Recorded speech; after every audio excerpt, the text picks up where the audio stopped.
ذرا سا بھی سینے میں کسی کے دل ہو تو جو ان بچوں کے حالات ہیں، جو وہاں جس طرح بمباری ہو رہی ہے، اور ایسی ایسی خبریں سوشل میڈیا پہ ہم دیکھ رہے ہیں کہ کب تک ہم انتظار کریں گے؟ کیا جب پورا مکمل غزہ تباہ ہو جائے گا پھر ہمیں سکون ملے گا؟ نبی صلی اللہ علیہ وسلم نے ارشاد فرمایا، من رأى منکم منکرا فلیغیرہ بیدہ فإن لم یستطع فبلسانہ فإن لم یستطع فبقلبہ۔ تم میں سے جب بھی کوئی شخص برائی دیکھے اپنے ہاتھ سے روکے۔ ہاتھ سے روکنے کی طاقت نہیں ہے، زبان سے بولے اس کے خلاف، اور زبان سے روکنے کی طاقت بھی نہ ہو تو دل میں نیت کرے کہ اللہ جب مجھے اس کی طاقت دے گا میں اس برائی کو اپنے ہاتھوں سے روکوں گا۔ آپ دیکھ رہے ہیں کس طرح مظلوموں کی چیخ و پکار پوری دنیا میں پھیل رہی ہے، اور دنیا سوئی ہوئی ہے، درد دل لوگ وہ ان کی راتوں کی نیندیں اڑ گئی ہیں۔ کریں کیا ہم؟ یہ بہت اہم سوال ہے کہ ہم کیا کریں اس وقت۔ دیکھیں، ایک طریقہ تو یہ کہ ہم خواب غفلت کے مزے لے کر سوتے رہیں اور خواب غفلت کی نیند میں پڑے رہیں۔ ایک طریقہ یہ ہے کہ سرے دس ہم سے جو ہو سکتا ہے کم از کم ہم وہ تو کریں۔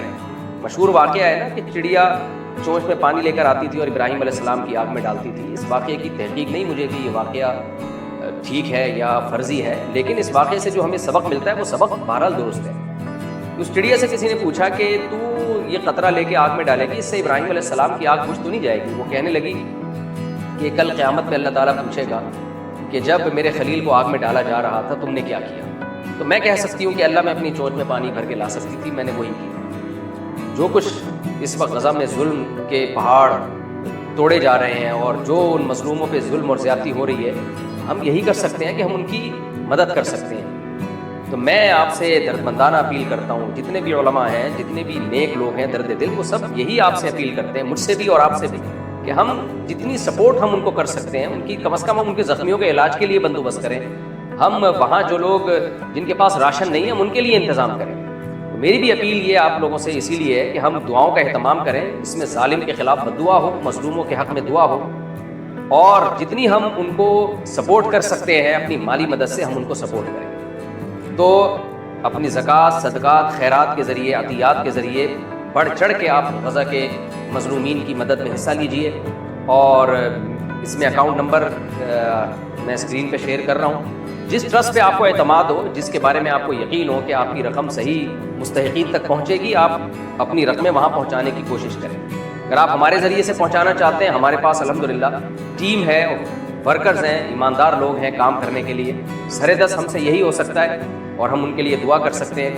اللہ تعالیٰ سے خاص دعا ہے کہ اللہ تعالیٰ ہمارے مظلوم بھائیوں کا ہمیں مددگار بننے کی توفیق عطا فرمائے، اور جس طرح مجرمانہ غفلت ہے، اتنے طاقتور مسلمان کنٹریز ہیں اور کچھ بھی نہیں کر پا رہے، کس نے روکا ہوا ہے اللہ ہی بہتر جانتا ہے، لیکن بہرحال ہم نے اپنے ان مظلوم بھائیوں کا ساتھ دینا ہے۔ جو ہم سے ہو سکے گا ہم ضرور کریں گے، تاکہ قیامت کے دن ہم کہہ سکیں اللہ جو ہمارے بس میں تھا وہ ہم نے کیا۔